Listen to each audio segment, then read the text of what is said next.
సర్వసంగ పరిత్యాగిని సన్యాసి అంటారు. సగం తెలిసి సగం తెలియకుండా ఏదేదో మాట్లాడేస్తూ పరమజ్ఞానిగా ఉండేటటువంటి వాళ్ళని సన్నాసి అంటారనమాట. ఎందుకు పనికిరానోడు అంటారు. ఇప్పుడు బడ్జెట్ గురించి తెలిస్తే మాట్లాడాలి, తెలియకపోతే మాట్లాడాలి. ఏది పడితే అది మాట్లాడేసేయడం మా హక్కు అన్నటువంటిది. సరే, భావ ప్రకటన స్వాతంత్ర హక్కు ఉంది కాబట్టి మాట్లాడేయచ్చు.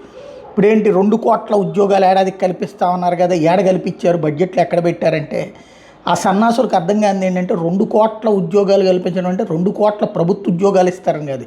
ఎవడన్నా బుద్ధి బుర్ర ఉన్నోడు ఏడాదికి 2 కోట్ల రూపాయలు చొప్పున ప్రభుత్వ ఉద్యోగం, 2 కోట్ల ఉద్యోగాలు చొప్పున ప్రభుత్వ ఉద్యోగాలు 5 ఏళ్లలో 5 రోజులు 10 అంటే ఇప్పుడు 15 ఏళ్ళ, అంతకుముందు 10 ఏళ్లలో 10 రోజులు అంటే ఇక అసలు మామూలు ఎంప్లాయ్ ఎవడుంటాడు? యాడ్ నుంచి డబ్బులు పట్టుకొస్తారు? అమెరికా బ్యాంకులు దోస్తారా? ఏముంటుంది?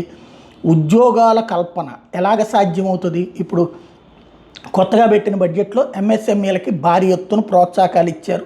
అలాగే కొత్త వాటికి పెట్టడానికి అనుమతి ఇచ్చారు. అట్లాగే స్మాల్ స్కేల్ ఇండస్ట్రీస్ పెట్టడానికి పెట్టుబడులకు సంబంధించిన పూర్తి అవకాశాలు కల్పించారు. అట్లాగే విండ్ పవరు, సోలార్ పవరు, ఇట్లాంటి పవర్ వాటికి సంబంధించినటువంటి బోల్డ్ అని ప్రోత్సాహకాలు ప్రకటించారు. వ్యాపారాలకు ప్రోత్సాహకాలు ప్రకటించారు. ఇవన్నీ జరిగినప్పుడు ఏమవుతుంది? వాళ్ళందరూ విస్తృతమవుతుంది ఆ బిజినెస్లో. విస్తృతమైనప్పుడు వాటిట్లో ఉద్యోగాలు కుప్పలు తెప్పలుగా వచ్చి పడుతూ ఉంటాయి. ఓ పరిశ్రమ పెడితే ఇవాళ రోజున తెలంగాణలోనే 10 లక్షల దాకా ఎంఎస్ఎంఈలు ఉన్నాయంటే అర్థం ఏంటి? వాటిట్లో ఒక్కొక్క దాంట్లో కనీసం 10 మందిని ఉద్యోగం లెక్కేసుకో ఎంతమంది ఉంటారు? ఇది కామన్ సెన్స్ తెలియాల్సిన అంశం.